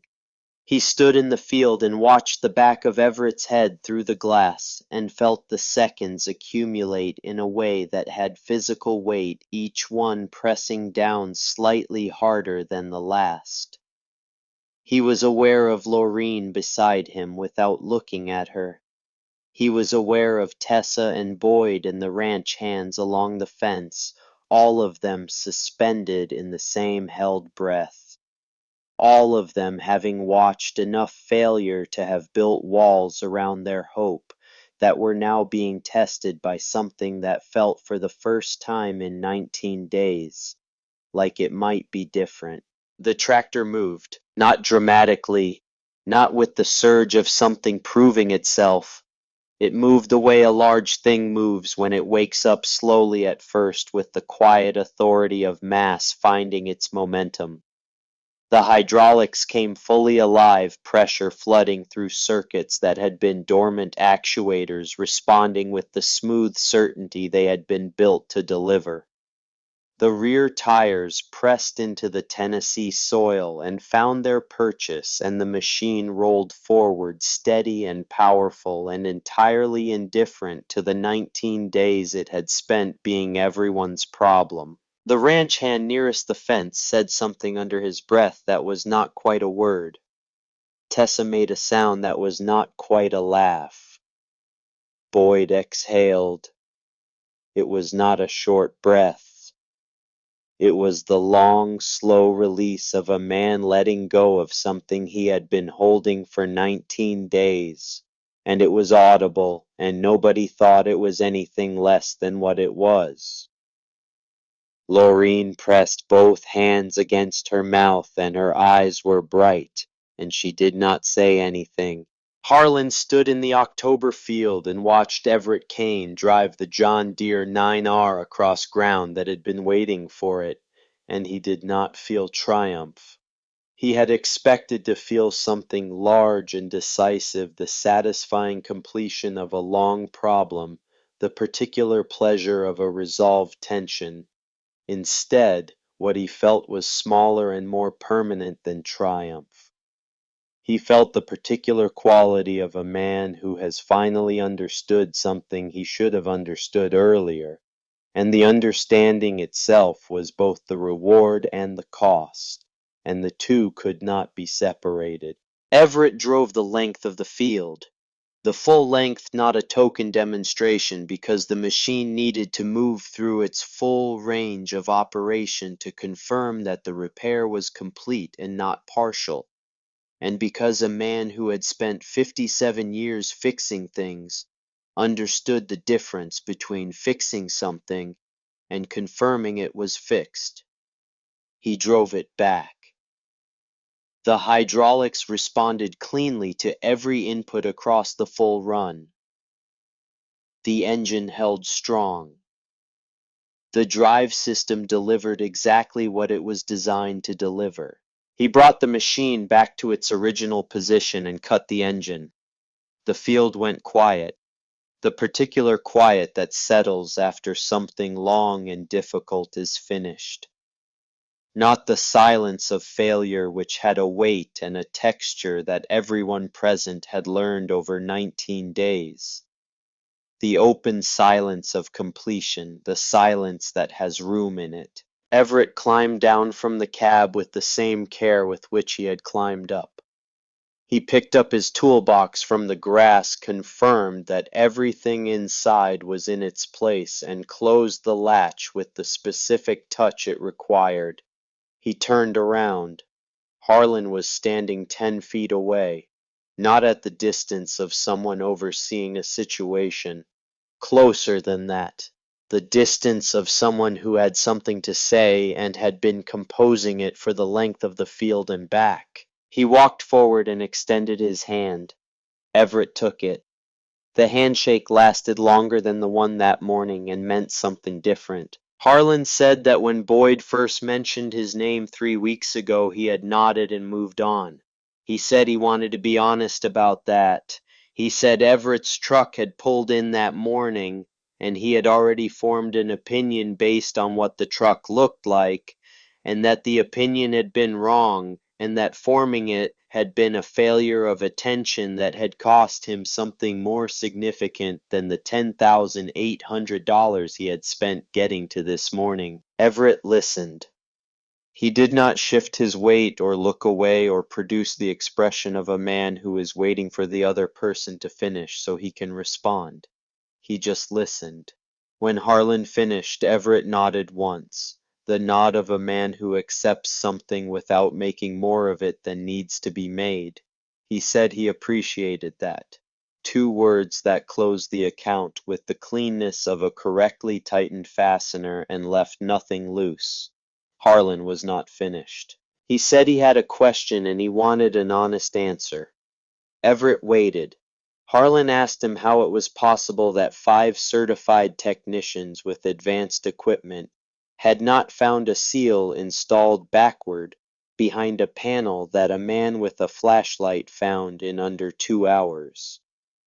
Everett was quiet for a moment, not because he did not have an answer, but because the answer required saying clearly, and he was composing it in the way he composed things precisely. He said that the technicians had looked at what their tools were designed to find. He said that diagnostic equipment was extraordinary at measuring what it was built to measure and completely blind to what it was not built to measure, and that the skill of using diagnostic equipment was inseparable from the limitation of it because the better you became at following the data, the more thoroughly you learned which directions to look and which directions were not directions a person looked. He said the secondary panel was not in the checklist and not in the software and not in the training curriculum, and that absence had made it functionally invisible to anyone whose knowledge had come primarily through those channels. He said that none of those men were poor technicians. He said the problem was that their training had prepared them for everything except the thing that was actually wrong. Harlan asked how Everett had known to look there. Everett said he had known because he wrote the training curriculum that left it out. He said that was his own failure from 30 years ago, the assumption that something so basic did not need to be written down, and that every machine this problem had stopped since then was the consequence of that assumption. He said he had been fixing those consequences for years.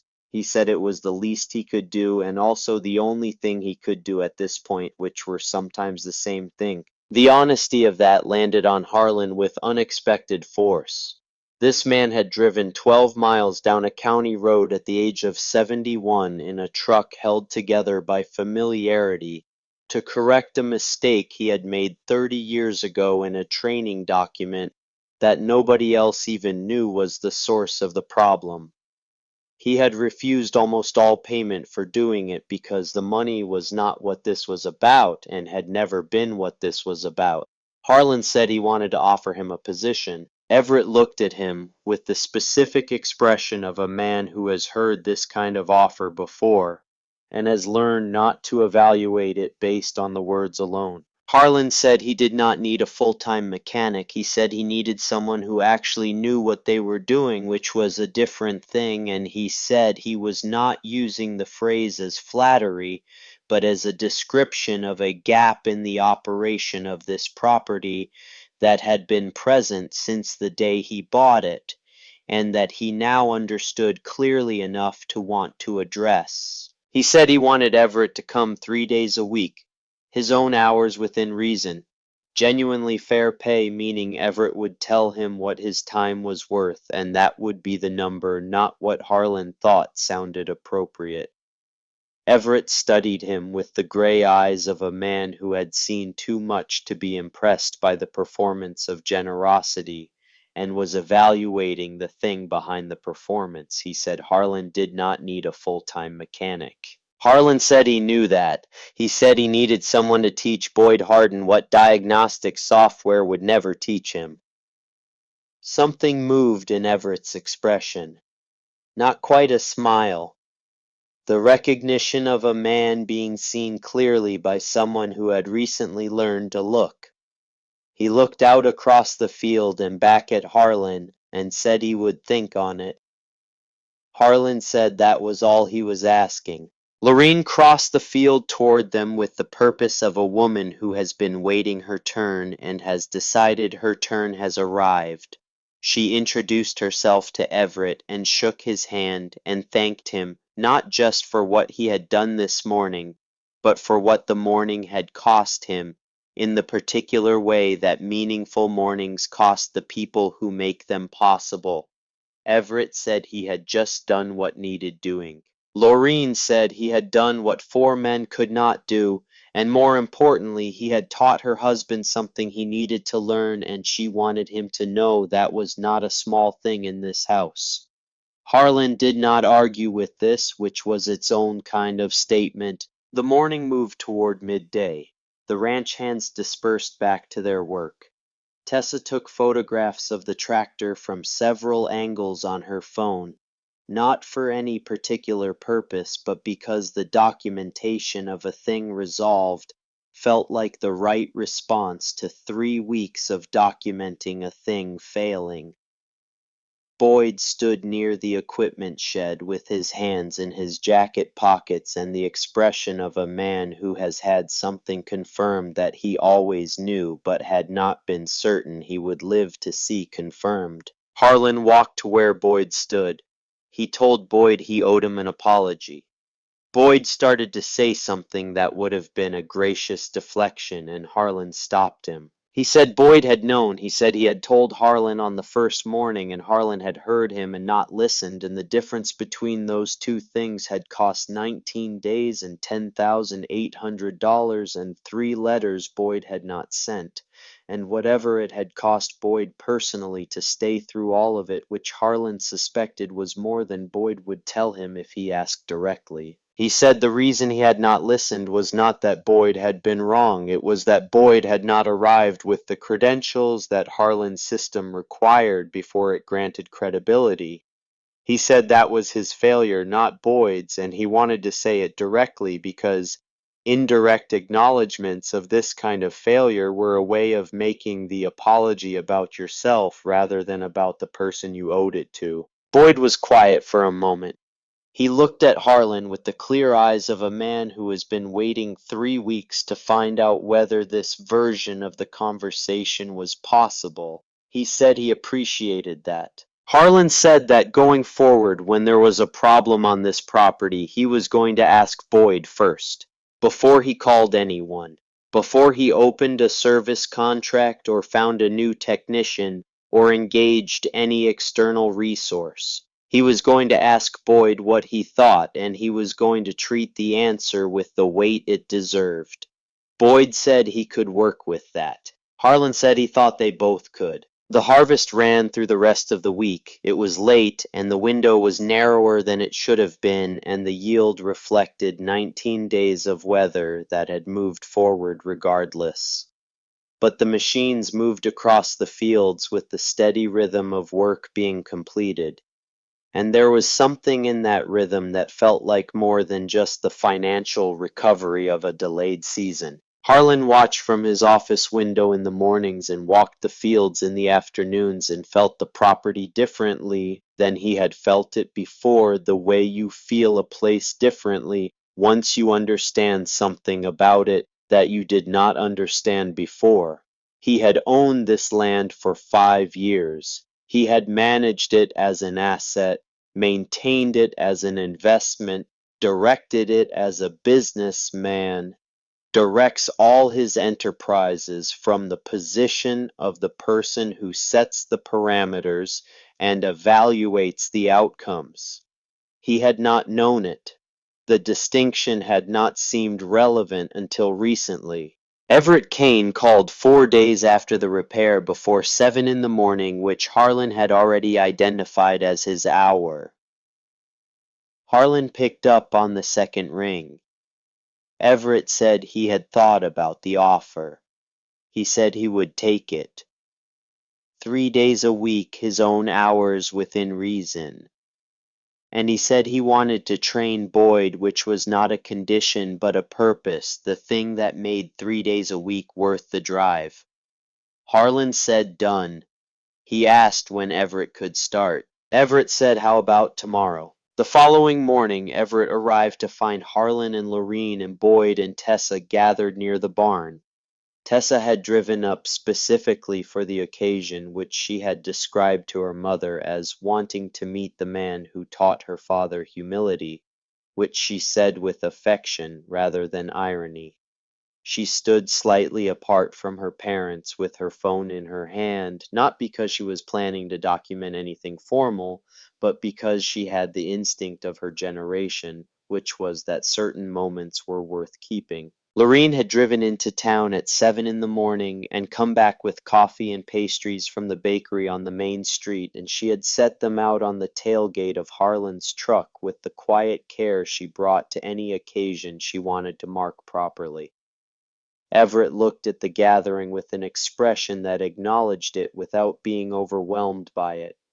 He was not a man who needed ceremony, but he was a man who could recognize when ceremony was offered from the right place. They drank coffee and ate pastries in the cold morning air and talked about the property and the equipment and the season that was finishing and the one that would begin in spring, and the conversation had the quality of people finding the register of a relationship, rather than establishing it because the relationship had already been established in the field in the particular way that matters. Boyd showed Everett the maintenance shop that Harlan had spent 2 days reorganizing in anticipation of his arrival, a workbench along the full length of one wall, proper lighting, storage for tools organized by type and size, a space that communicated that the work done here was considered important, which was different from what the space had communicated before, which was that it was the place where equipment was stored when it was not being used for something else. Everett set his toolbox on the workbench and opened it and spent a few minutes arranging the tools in the configuration he preferred, which was not the configuration Harlan had assumed and which Harlan did not suggest changing.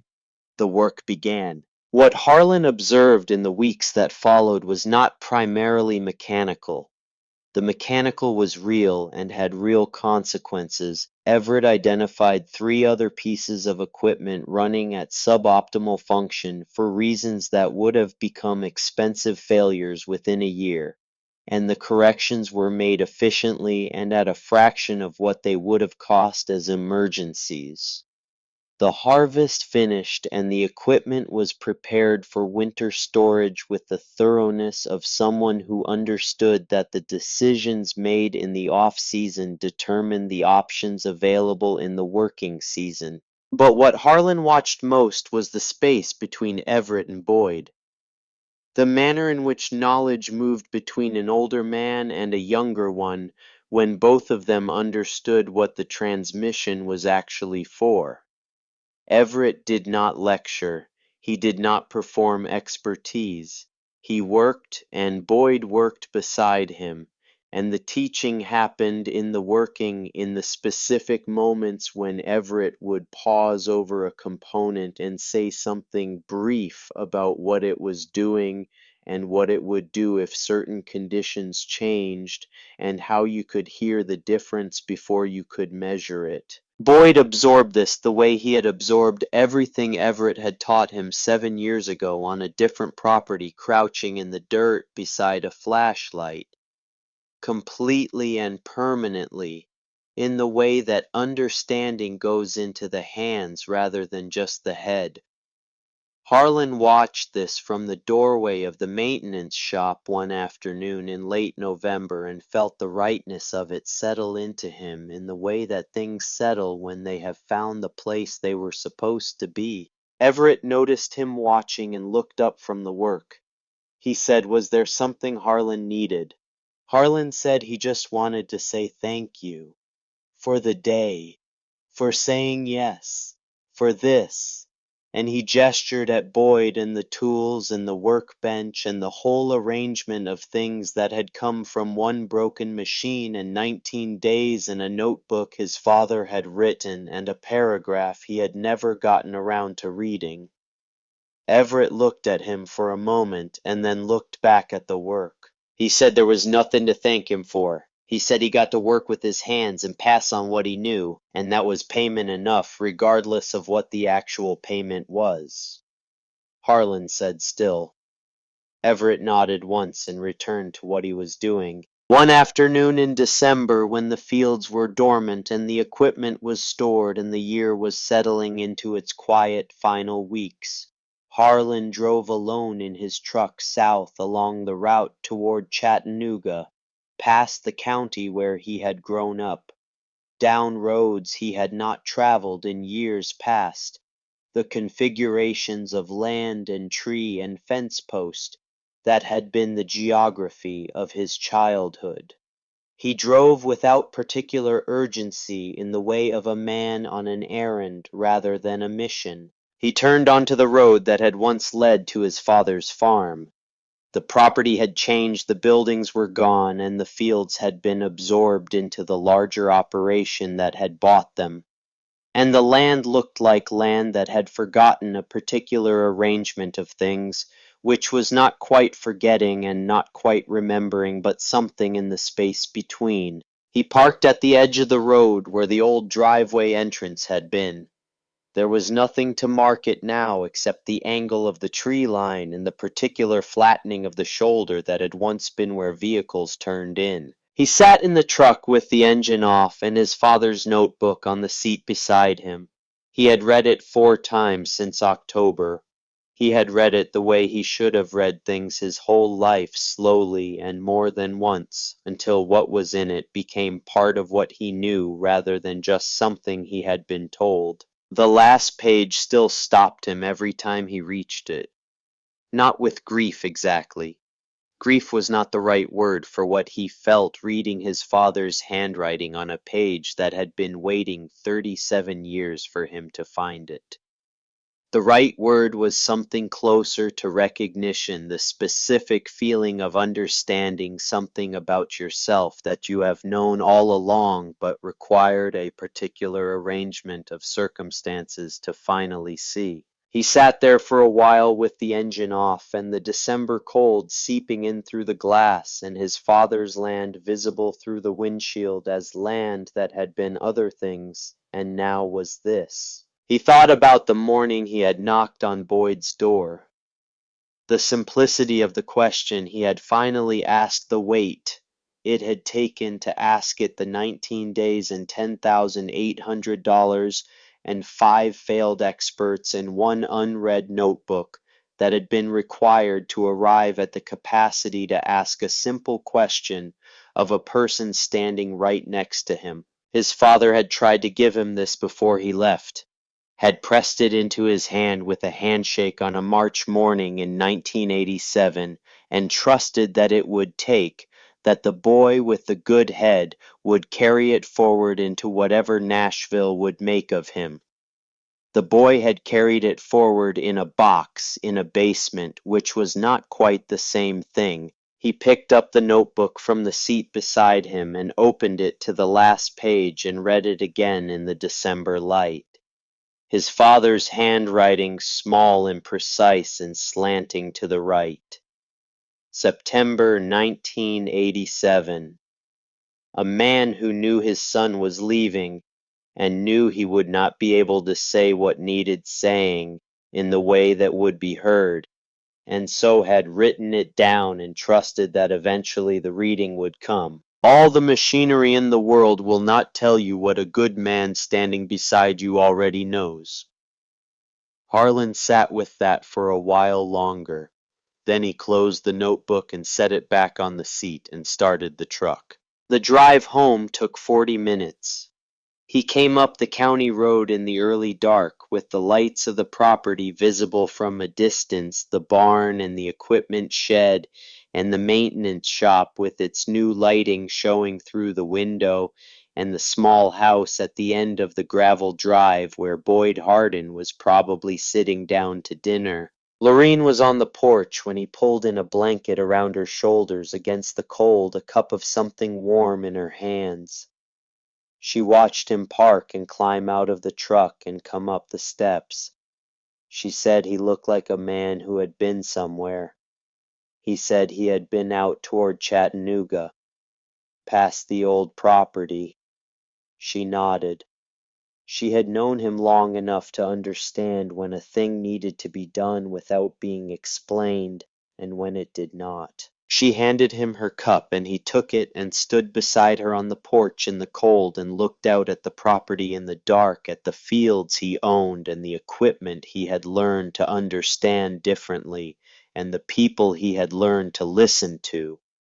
And he thought about his father standing on a driveway in March of 1987, shaking his son's hand and knowing there was no way to say everything that needed saying and saying it anyway in the brevity that was available. He had spent 37 years becoming the person his father had known he could become.